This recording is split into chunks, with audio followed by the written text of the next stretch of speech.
Jason Kelce stood right next to his brother Travis for one of the most watched weddings of the year, serving as best man while Taylor Swift married into the Kelce family in front of a Madison Square Garden crowd.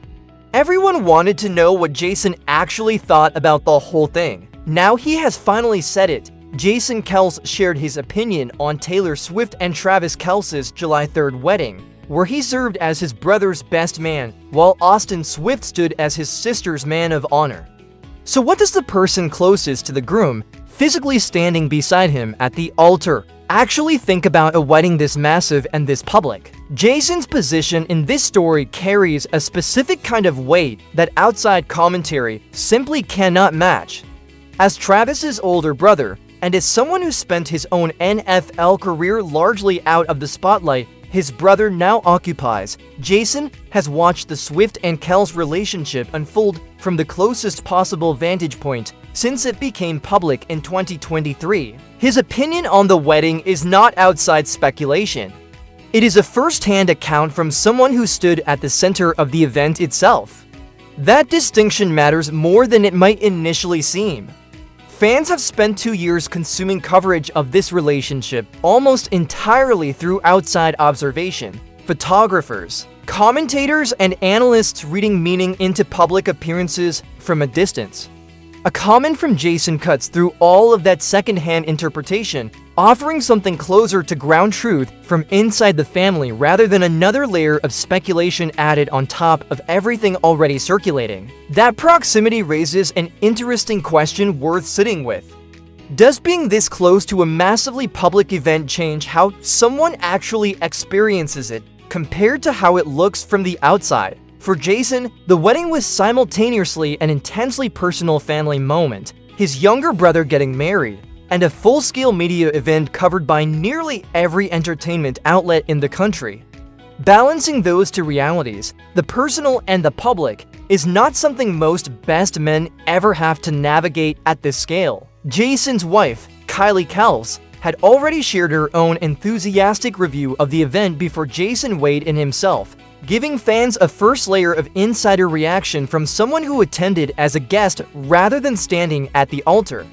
Kylie's take, described as genuinely enthusiastic, set expectations for what Jason's own comments might sound like once he addressed the day directly. The Kelce family has built a reputation over the past several years for being unusually candid in public settings, largely through Jason and Travis's own podcast, where the brothers regularly discuss personal topics with a level of openness uncommon among professional athletes. That established openness raises a question worth exploring. Why does a family this famous choose to keep sharing personal details publicly instead of retreating behind the usual celebrity wall of publicists and carefully worded statements? Part of the answer traces back to how Jason and Travis built their public profile in the first place. Their podcast succeeded specifically because it felt unscripted and genuine, to brothers talking the way they might at a family dinner, not to athletes reciting talking points. Abandoning that tone now, at a moment as significant as a family wedding, would have felt like a betrayal of the exact quality that built their audience to begin with. That established openness is part of why fans were so eager to hear directly from Jason rather than relying purely on outside coverage or second-hand accounts from other guests. The Kelce brothers have spent years building an audience that expects unfiltered, genuine reactions from them, not carefully managed publicist-approved statements. A brief, guarded comment about the wedding would have felt notably out of character given everything fans have come to expect from how the family communicates publicly.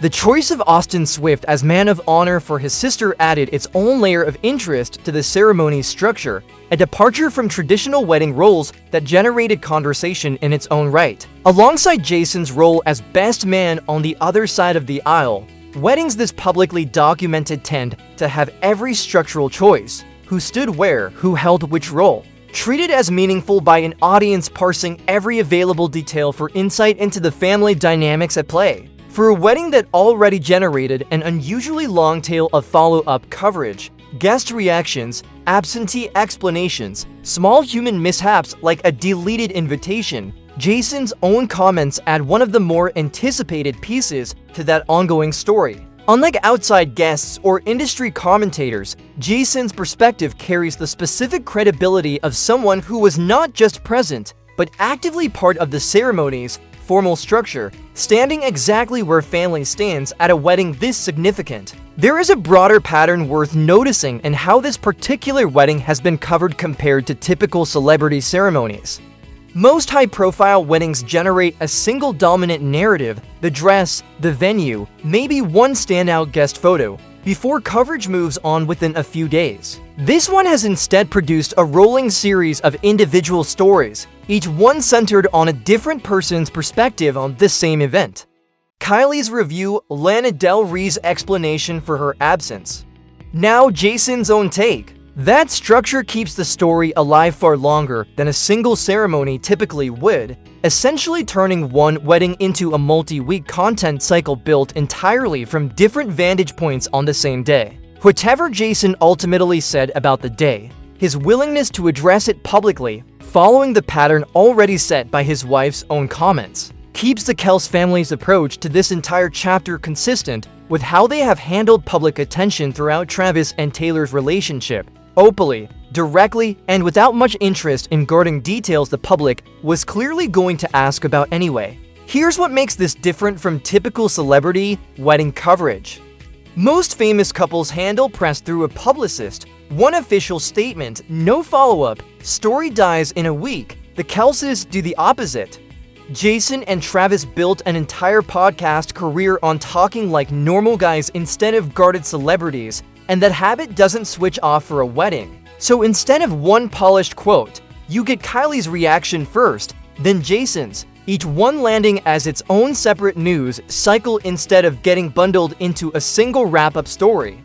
That's actually a smart, if unintentional, media strategy. A single statement gets covered once. Staggered reactions from different family members get covered every time one drops. Kylie's comments were their own story. Jason's are their own story. If Travis's parents or teammates weigh in later, that's another story too. One wedding turns into weeks of content without anyone planning it that way, just because the family answers questions instead of dodging them. It also changes who counts as a credible source. Outside commentators are guessing based on photos and body language. Jason isn't guessing. He got ready with Travis that morning, stood next to him during the vows, and was there for the reception afterward. When someone with that level of access finally says something, it carries more weight than 10 outside takes combined, simply because he was actually in the room for all of it. Drop a comment on whether you think Jason's take matched what fans expected. Subscribe for more updates on the Kelce family and everything following this wedding, and share this with anyone still catching up on every detail from the big day.